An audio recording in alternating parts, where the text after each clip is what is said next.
Good morning everyone. Eh bien voilà, nous sommes arrivés en Irlande du Nord. La frontière n'était même pas visible, on sent même pas qu'on passe d'un côté à un autre.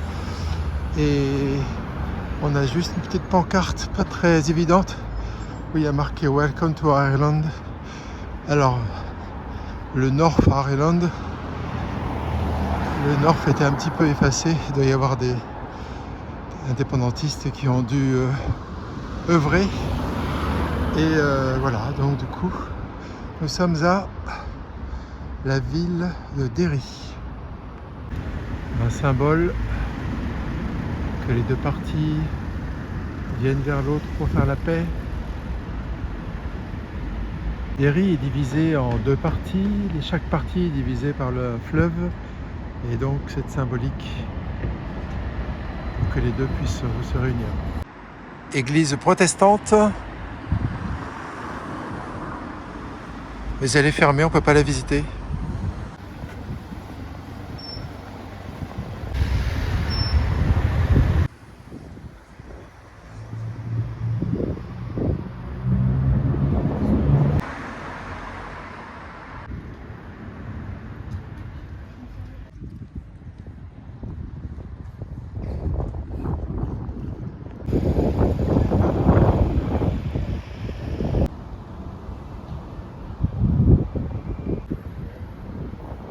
Alors, nous nous sommes garés là, juste en face du musée du train. On a été à la place, là il y a la statue avec la réconciliation. On a monté ici et on est arrivé ici les forteresses anciennes de la ville de Derry. Et nous allons visiter l'intérieur. Derry est fondée sur une île qui autrefois a été appelée Walled City, la cité emmurée, fortifiée. Et un premier moine est venu ici fonder un monastère en 546 après Jésus-Christ. Et depuis, il s'est construit toute une ville qui est devenue, avec les Anglais, un centre stratégique pour l'implantation de l'anglicanisme.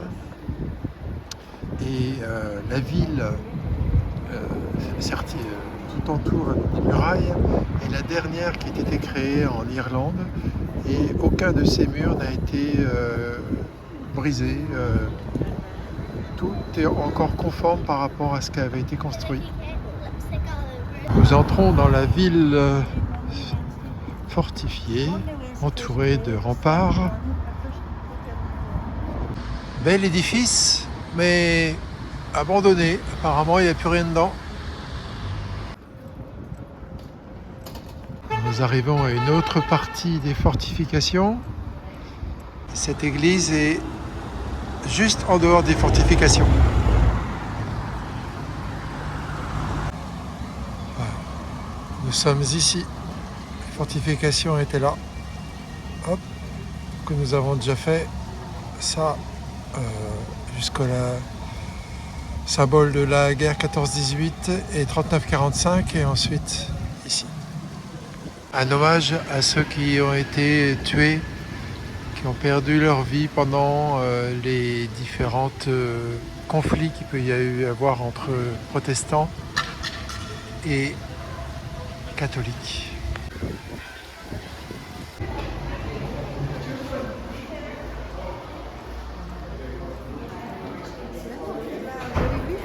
Hein?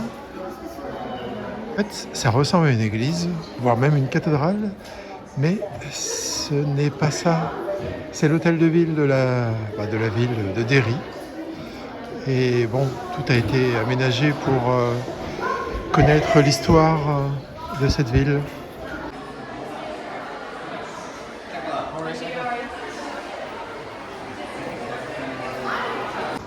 Bon, apparemment, c'est le jour de visite des enfants, donc c'est assez bruyant.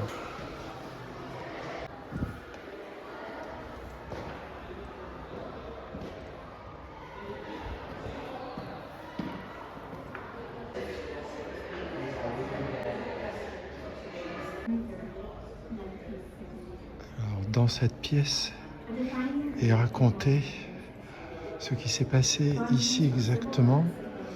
En fait, on a eu un procès qui a duré entre avril 98 et novembre 2004 sur ce qui s'était passé, le fameux Bloody Sunday, un dimanche sanglant, d'ailleurs chanté par YouTube, Bloody Sunday, où en fait il y avait une révolte, enfin c'était pas une révolte, c'était une réunion pacifiste et des parachutistes anglais étaient venus et avaient tiré sur la foule. Il y a eu 13 morts et pas mal de blessés, dont 18 blessés, dont un qui est mort 4 mois et demi plus tard. Et ça ici, ça a été un tournant très important dans la vie politique de cette ville de Derry. Et ça s'est passé le 30 janvier 1972, cet événement. Regiment fired from and wounded the day's first 2 casualties, one of whom died 19 weeks later. At 4 o'clock, members of 1st Battalion, the Parachute Regiment, were ordered into the Bogside, which followed. In just 10 minutes, 30 dead and a similar number wounded. The army defended. But eyewitnesses accused the army of murdering unarmed civilians. The killings provoked anger across Ireland and beyond. Le résultat, c'est que l'année 73 a été la plus meurtrière en Irlande et qu'il y a eu plus de 500 morts. L'année 72, plus de 500 morts cette année-là. Une très belle salle, mais malheureusement qui est occupée par une réunion politique dans laquelle il y a de magnifiques vitraux et un magnifique orgue. Bon, on ne pourra pas la voir. Le politique passe avant tout. C'est une image de ce qu'on aurait pu voir s'il n'y avait pas eu le meeting politique.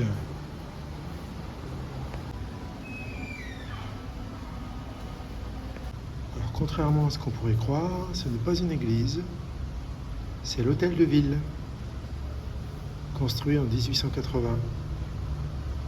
Et la tour est une copie de celle de Big Ben. La muraille extérieure avec ses canons et sa tour.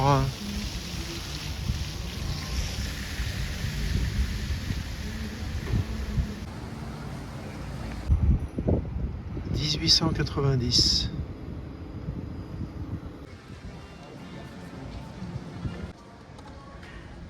Ce doit être une série teenager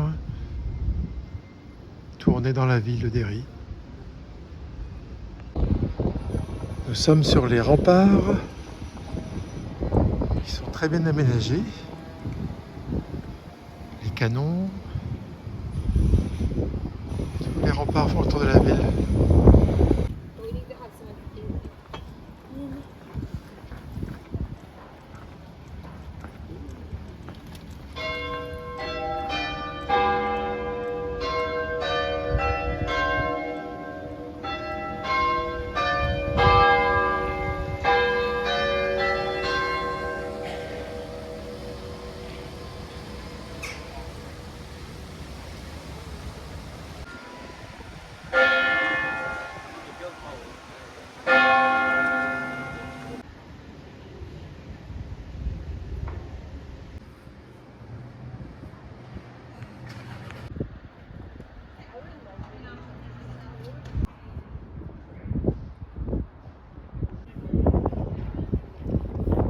Le village artisanal.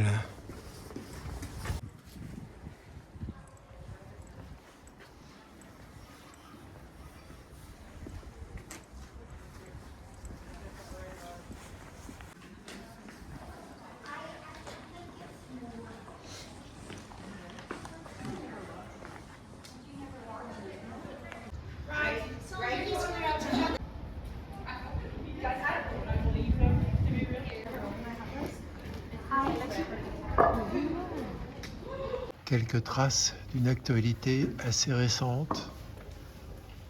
Voici Derry, en dehors des fortifications. Nous sommes au nord de l'enceinte, de la muraille. Ici, cette rue avant était faite de bouchers et d'abattoirs dans le XVIIe siècle. Et de l'autre côté, c'était une rue où il y avait beaucoup de tanneurs qui travaillaient le cuir. Ce qu'on voit là-bas, c'est la cathédrale Saint-Eustache. Ouais, je vous dirai ça.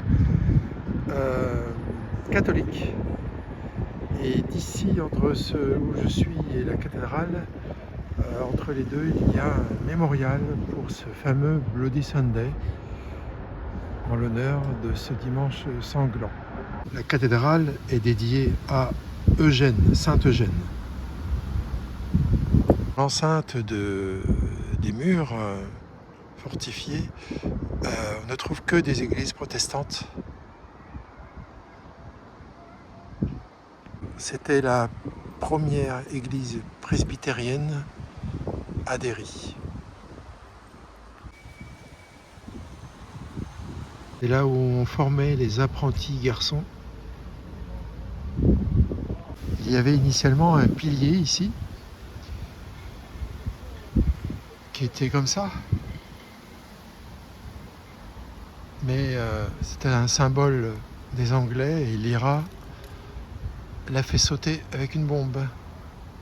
La toute première église presbytérienne ici à Derry, qui a été reconstruite maintes fois par les évêques successifs et parfois l'ont renommée. Non, elle s'appelle Sainte-Augustine. Elle a un magnifique cimetière juste à côté.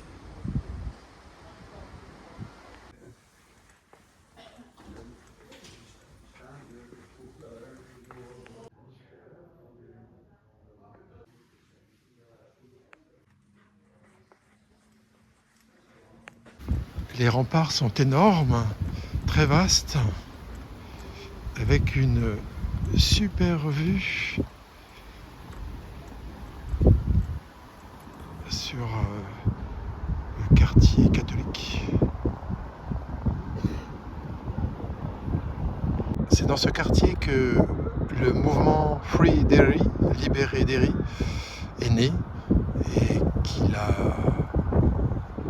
eu beaucoup d'événements concernant ce qu'ils ont pu faire pour libérer, en tout cas faire en sorte que les catholiques soient au moins considérés comme les protestants. La forteresse était bien protégée, tous les canons qu'il pouvait y avoir. Elle a eu quelques sièges, mais elle a toujours résisté. La première église catholique qui était ici, qui date de 1100 et quelques, bien avant que les Anglais n'envahissent l'Irlande.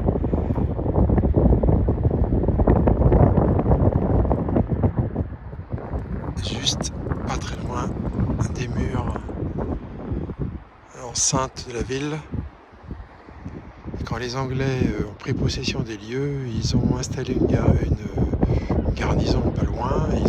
Ils stockaient la poudre d'un canon dans la petite église, juste à côté. Et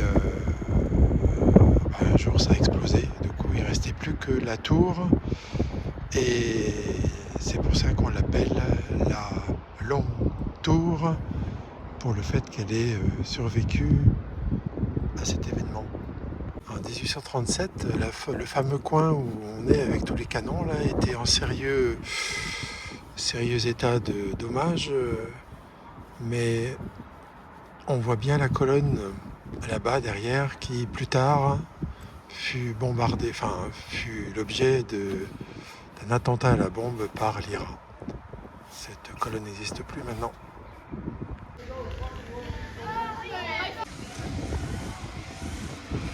La cathédrale Saint-Colomb, protestante, construite par les Anglais en 1780.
Si vous avez vu 3 ou 4 fois la série Game of Thrones, vous avez certainement reconnu que les scènes ont été tournées par ici.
Initialement, le château et le village tout autour, un grand village.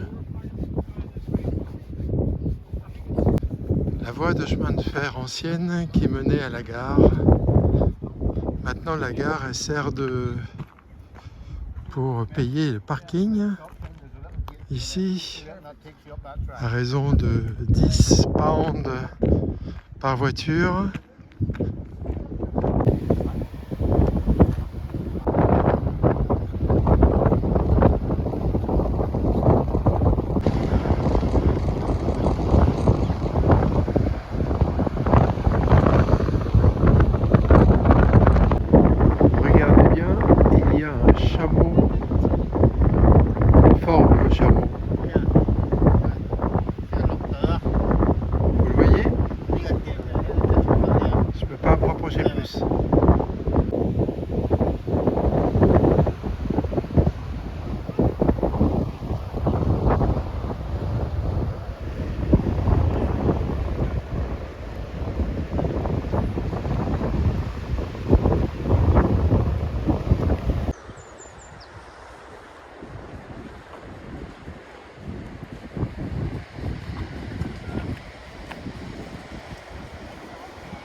Le clou du spectacle, c'est ici, au Giant Causeway. Formation géologique dont je ne vous donnerai pas l'explication. Mais il existe une autre explication que j'aime bien.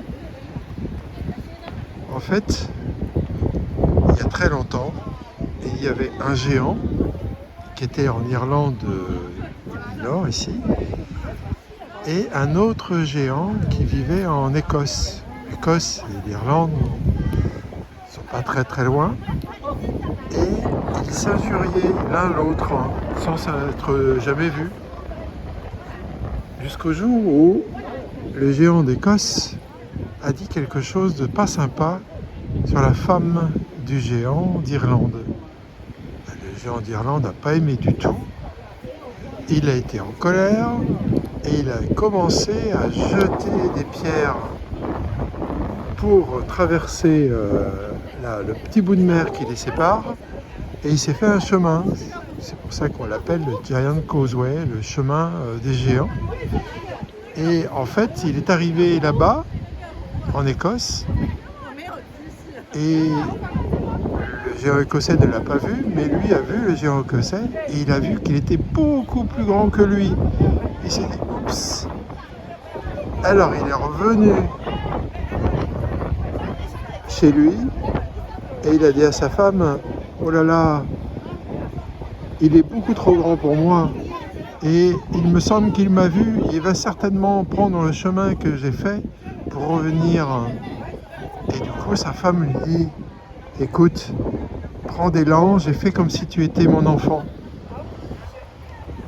Et quand le géant arrive, le géant écossais, et qu'il voit que l'enfant est déjà si grand, il se dit, voilà, mais les parents doivent être encore plus grands que ça. Et il s'est enfui en pensant que voilà, il n'aurait pas le dessus avec un géant aussi plus grand que lui.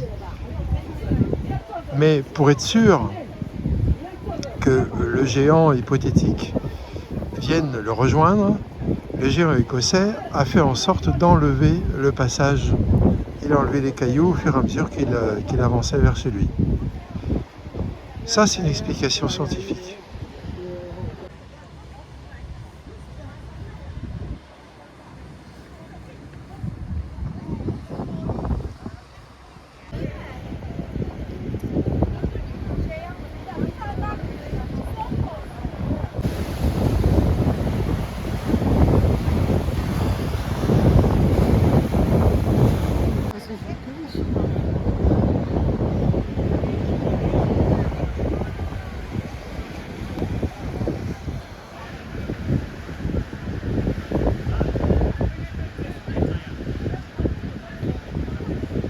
Ce qui est bien, c'est qu'on peut marcher n'importe où on veut.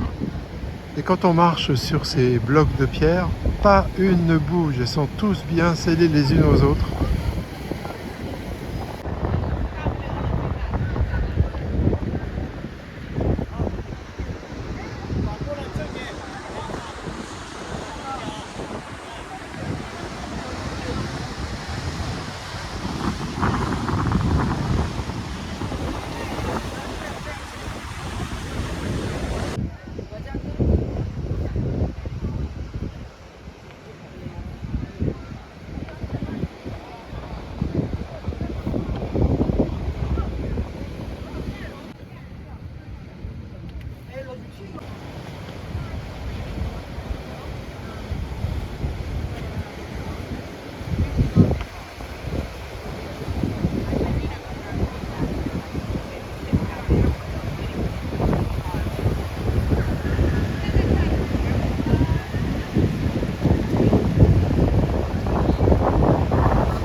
Les orgues basaltiques.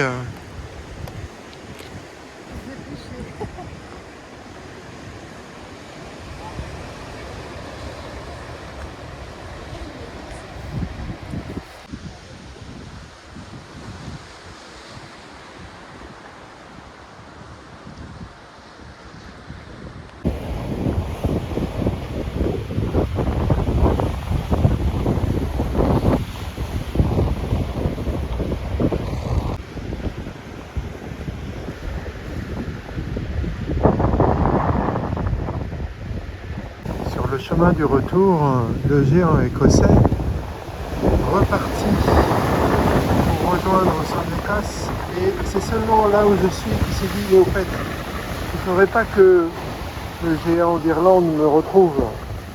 Et hop, c'est à partir de là qu'il a commencé à détruire le chemin. Sinon, on pourrait continuer là-bas jusqu'en Écosse. Alors, vous ne le voyez pas, mais aujourd'hui il fait très beau et moi je la vois l'Écosse là-bas.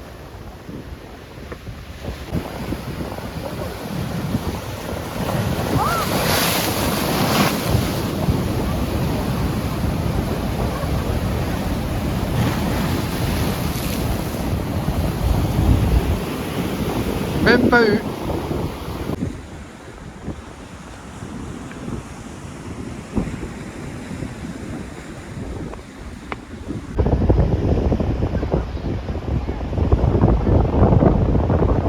Je suis au point le plus haut des colonnes, notamment celle qui était toute noire tout à l'heure, là qui était très haute. Je suis tout en haut. Coucou, on voit mon...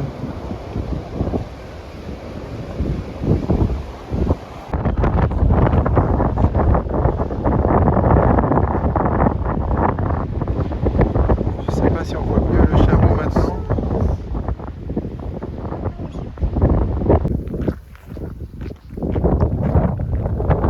Le foie a été coupé tout récemment. Ça sent bon. Et nous rejoignons notre petite voiture après la visite. Avant, il y avait un train qui venait jusqu'ici, à la gare Giant Causeway, qui venait de Derry. Si vous ne voulez pas payer 15 livres 50 pour se garer au Giant Causeway officiel, à côté de la Castle de Westminster, venez donc sur ce petit parking de la gare, qui est juste un petit peu en dessous. Nous sommes arrivés à notre BNB et on nous a conseillé, puisqu'il est déjà 6h30, d'aller au restaurant du Clubhouse de golf. Le monsieur nous a même réservé avec son téléphone une table. Et ben voilà, le super golf, génial. Ah, il y a des soleils là-bas.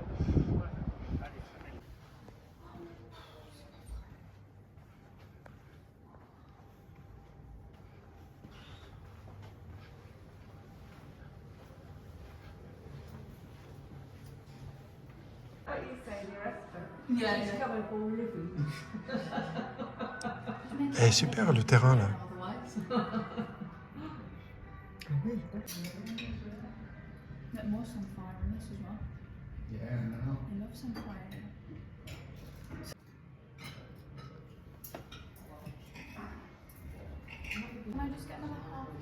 Notre BNB est à Articlair, un petit village, et voici son église. Et nous allons maintenant au pub. Après avoir mangé au club de golf, nous allons boire une bière et voir le match de foot UEFA avec le Portugal.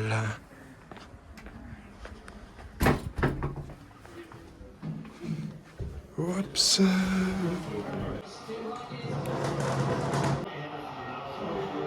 Ah ouais, c'était bon là, ils ont pas.